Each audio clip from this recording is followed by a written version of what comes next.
last section in this chapter has to do with catalysts.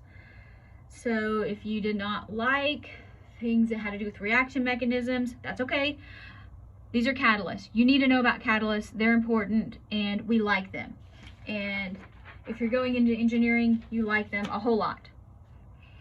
So when we have something where the first step is our rate limiting step, so we need it to go fast.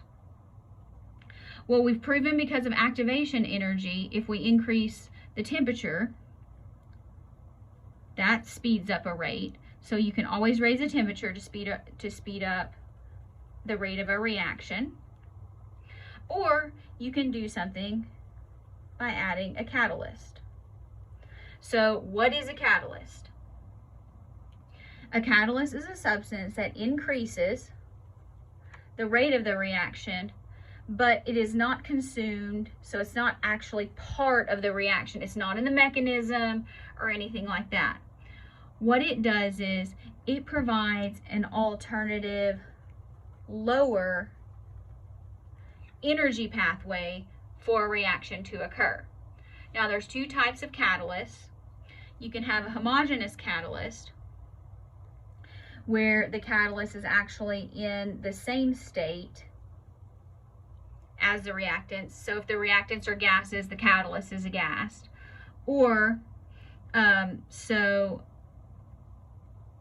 reaction here, chlorine gas acts as a homogeneous catalyst in the destruction of ozone. I'm not going to get into the mechanism of that. Actually, I am down here, but not right now.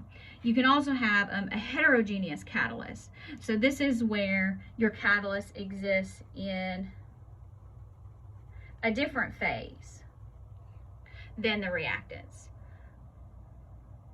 So if the reactants are in a gas, it might be a solid.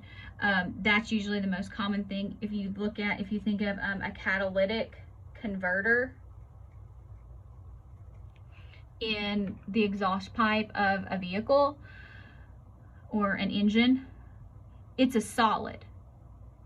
And what exhaust that comes out of a car is primarily gas. So the catalyst is different. So let's talk about the effect of a catalyst. Again, the diagram is very powerful. You need to understand what this means. So here is our reaction mechanism. Chlorine is our catalyst here. Chlorine monoxide, so it bonds with ozone and gives, so notice this is a different, this gives us the mechanism that we talked about in our previous proof for mechanism. So this provides an alternative pathway. So you have chlorine gets with ozone and forms this, and then it decomposes with monoatomic oxygen into single chlorine and regular oxygen. So oxygen gets destroyed, or ozone gets destroyed. So normally this reactant here has a very high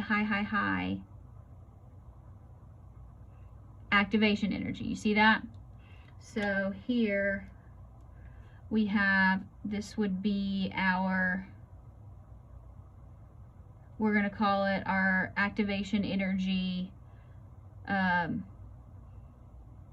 uncatalyzed. So uncatalyzed. So this would be uncatalyzed activation energy. But if we use this catalyst, which in this case we don't want this reaction to happen, but it does, we have lower activation energy with the catalyzed. So you see how it takes less energy for this reaction to occur. We still get the same products, and overall the reaction is still exothermic, so that doesn't matter. As far as the energetics are concerned, it's still exothermic, still going to release the same amount of heat. It just is going to go faster because it doesn't have to wait for this much energy to occur. So here in the catalyzed pathway, we have two reactions. So these here, these would be our intermediates. So, oh, this would be our intermediate. So here you're actually going to have an intermediate between the two steps. So you have, this is your first step right here, and then this is your second step, and then you get your products. So instead of one single step that takes a whole lot of energy, you can take the alternative pathway with the catalyst and it goes faster.